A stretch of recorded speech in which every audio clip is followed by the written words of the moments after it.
నియోజకవర్గంలో తొలిసారి షెడ్యూల్ క్యాస్ట్కి గౌరవ ముఖ్యమంత్రి నారా చంద్రబాబు నాయుడు గారు, అలాగే మా అందరి ఆదర్శప్రాయుడైనటువంటి మా యువ నాయకుడు లోకేష్ బాబు గారి ఆశీస్సులతో కందుకూరు నియోజకవర్గం ఏఎంసీ చైర్మన్ పదవి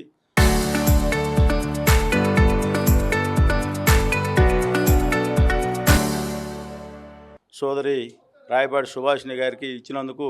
ముందుగా మా నియోజకవర్గ ప్రజల తరపున వారికి ఉదయపూర్వక నమస్కారాలు తెలియజేసుకుంటూ, మీరందరూ కూడా చూస్తూ ఉన్నారు, ఇన్ని సంవత్సరాల నుంచి నా ఎస్సీలు నా ఎస్టీలు అని చెప్పుకునే జగన్మోహన్ రెడ్డి గారి ప్రభుత్వంలో ఈ రిజర్వేషన్ అయినా కూడా ఇక్కడ ఈ ఏఎంసీ చైర్మన్ ఎవరికి ఇవ్వకుండా ఖాళీగా పెట్టిన పరిస్థితి ఈ ప్రభుత్వం వచ్చిన తర్వాత, మా ప్రభుత్వం చేతులతో పనిచేసే ప్రభుత్వం, చెప్పిన మాట తినే జనాలకు ఏదైతే చెప్పామో అది చేసే ప్రభుత్వం ఈ కూటమి ప్రభుత్వం. దానిలో మీకు ఒక ఎగ్జాంపులే సోదరి రాయపాటి సుభాష్నికి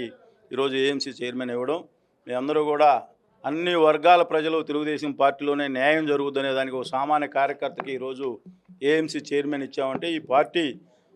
స్వర్గీయ నందమూరి తారక రామారావు గారు స్థాపించిన పార్టీ, సమాజమే దేవాలయం ప్రజలే దేవుళ్ళు అని చెప్పి స్థాపించిన పార్టీలో అన్ని వర్గాల ప్రజలకి సామాన్య మానవులను ఈరోజు ఒక సామాన్య కార్యకర్తను ఈరోజు పాలిట్ బ్యూరో మెంబర్ చేసిన ఆ పార్టీ తెలుగుదేశం పార్టీ. అటువంటి పార్టీలో మేము అందరం ఉండడం మా చాలా సంతోషం అని చెప్పి సందర్భంగా తెలియజేసుకుంటూ, ఈరోజు సోదరి ఈరోజు ప్రమాణ స్వీకార కార్యక్రమానికి కూడా నియోజకవర్గ నలుమూలని తరలి వచ్చినటువంటి తెలుగుదేశం పార్టీ, అలాగే జనసేన బీజేపీ కూటమి సభ్యులందరికీ కూడా పేరు పేరున హృదయపూర్వక ధన్యవాదాలు తెలియజేసుకుంటాను.